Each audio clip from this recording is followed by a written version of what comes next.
Au début de mes études de médecine, j'ai eu la bénédiction d'aider une jeune mère à mettre son premier enfant au monde. Elle était calme, concentrée et heureuse. Lorsque l'enfant est né, je lui ai tendu le précieux nouveau-né. Le visage baigné de larmes de bonheur, elle l'a pris dans ses bras et l'a examiné de la tête aux pieds.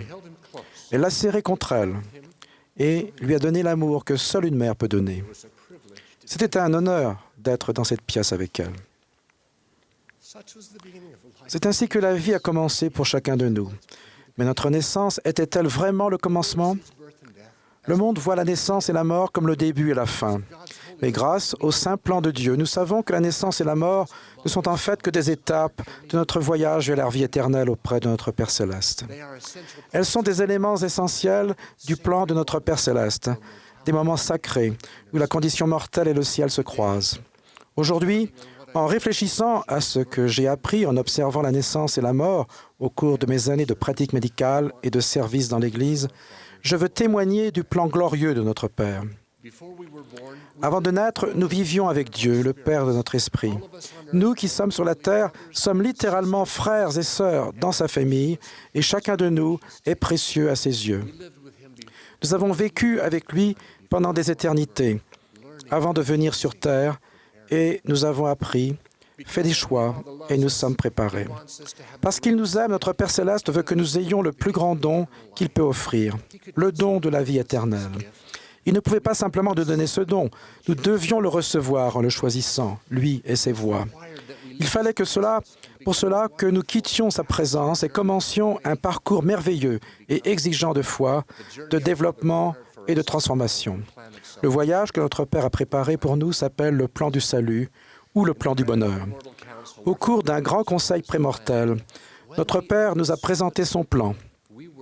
Lorsque nous l'avons compris, nous étions tellement heureux que nous avons poussé des cris de joie et que les étoiles du matin ont éclaté en chants d'allégresse. Ce plan repose sur 3 grands piliers, les piliers de l'éternité. Le premier pilier est la création de la terre, le cadre de notre voyage dans la condition mortelle. Le deuxième pilier est la chute de nos premiers parents terrestres, Adam et Ève. Du fait de la chute, des choses merveilleuses nous ont été données. Nous avons pu naître et recevoir un corps physique. Je serai à jamais reconnaissant à ma mère de nous avoir mis au monde, mes frères et moi, et de nous avoir fait connaître Dieu. Dieu nous a aussi donné le libre arbitre moral, la faculté et le droit sacré de choisir et d'agir par nous-mêmes. Pour nous aider à faire de bons choix, notre Père Céleste nous a donné des commandements. Chaque jour, lorsque nous respectons ces commandements, nous montrons à Dieu que nous l'aimons et il nous bénit. Sachant que nous ne pourrions pas toujours faire de bons choix, et en d'autres termes que nous pécherions, notre Père nous a donné le 3e pilier, le Sauveur Jésus-Christ et son expiation. Par ses souffrances, le Christ a payé le prix à la fois de la mort physique et du péché. Il a enseigné car Dieu a tant aimé le monde qu'il a donné son Fils unique, afin que quiconque croit en lui ne périsse point, mais qu'il ait la vie éternelle. Jésus-Christ a mené une vie parfaite en respectant toujours les commandements de son Père. Il a parcouru les routes de Palestine, enseignant les vérités de l'éternité, guérissant les malades, rendant la vue aux aveugles et ramenant les morts à la vie. Il allait de lieu en lieu faisant du bien et a demandé instamment à tous de suivre son exemple. À la fin de sa vie, il s'est agenouillé pour prier, disant « Père, si tu voulais éloigner de moi cette coupe, toutefois, que ma volonté ne se fasse pas, mais la tienne. » Étant en agonie, il priait plus instamment et sa sueur devint comme des grumeaux de sang qui tombaient à terre. Le Christ nous aide à mieux comprendre l'ampleur de ses souffrances lorsqu'il dit à Joseph Smith, le prophète, « Mon Dieu, j'ai souffert ces choses pour tous, afin qu'ils ne souffrent pas s'ils se repentent. Mais s'ils ne se repentent pas, ils doivent souffrir comme moi. Et ces souffrances m'ont fait trembler de douleur, moi, Dieu, le plus grand de tous, et elles m'ont fait saigner à chaque pore et m'ont fait souffrir de corps et d'esprit. » Dans le jardin de Gethsémanée, il a commencé à payer le prix de nos péchés, de nos maladies, de nos souffrances et de nos infirmités. Grâce à ce qu'il a fait, nous ne serons jamais seuls dans ces infirmités si nous choisissons de marcher avec lui. Il a été arrêté et jugé sur de fausses accusations, déclaré coupable pour satisfaire la foule et condamné à mourir sur la croix du Calvaire.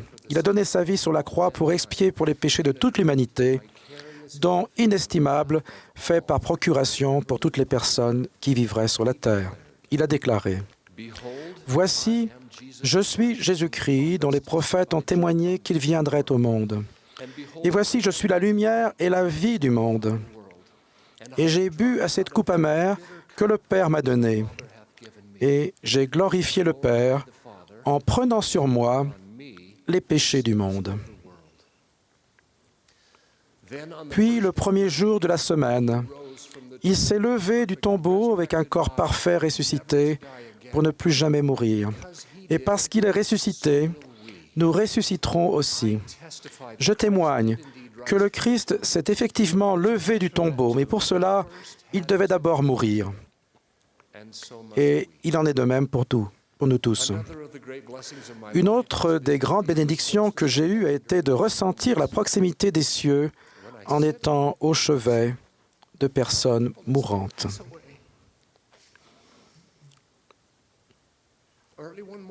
Il y a quelques années, je suis entré au petit matin dans la chambre d'hôpital d'une veuve, membre de l'Église fidèle, atteinte d'un cancer. 2 de ses filles étaient assises auprès d'elle. En me dirigeant vers son lit, je me suis rapidement rendu compte qu'elle ne souffrait plus parce qu'elle venait de mourir. La paix régnait dans la pièce. Ses filles étaient tristes, mais leur cœur était plein de foi.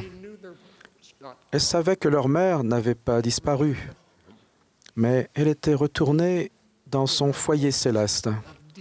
Même dans les moments de profond chagrin,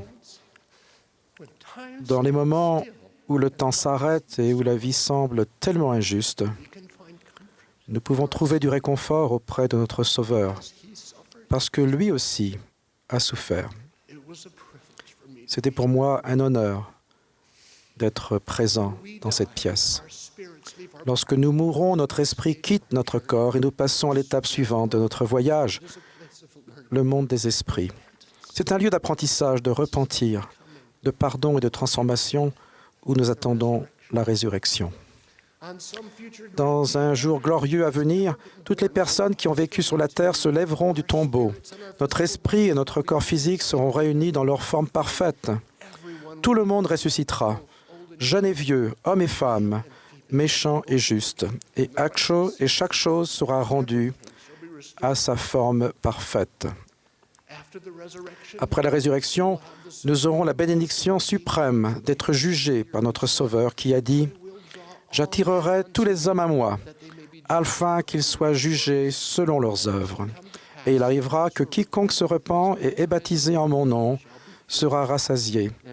Et s'il persévère jusqu'à la fin, voici, je le tiendrai pour innocent devant mon Père en ce jour où je me tiendrai pour juger le monde. » Puis grâce au Christ et à son expiation, toutes les personnes qui choisissent de le suivre par la foi, le repentir, le baptême, la réception du Saint-Esprit et la persévérance jusqu'à la fin, découvriront que l'aboutissement de leur voyage est l'accomplissement de leur destinée divine en qualité d'héritiers de la vie éternelle.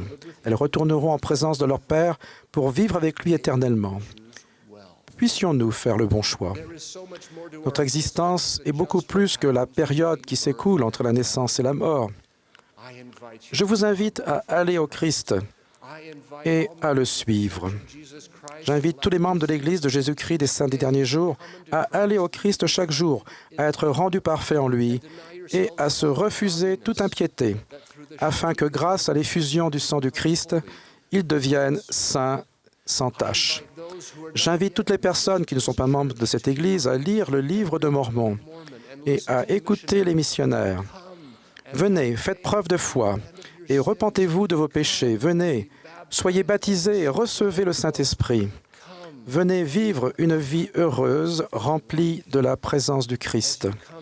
Je vous fais la promesse que si vous allez à lui respecter ses commandements, vous pourrez trouver la paix et donner un sens à cette expérience de la condition mortelle, souvent tumultueuse, et que vous aurez la vie éternelle dans le monde à venir.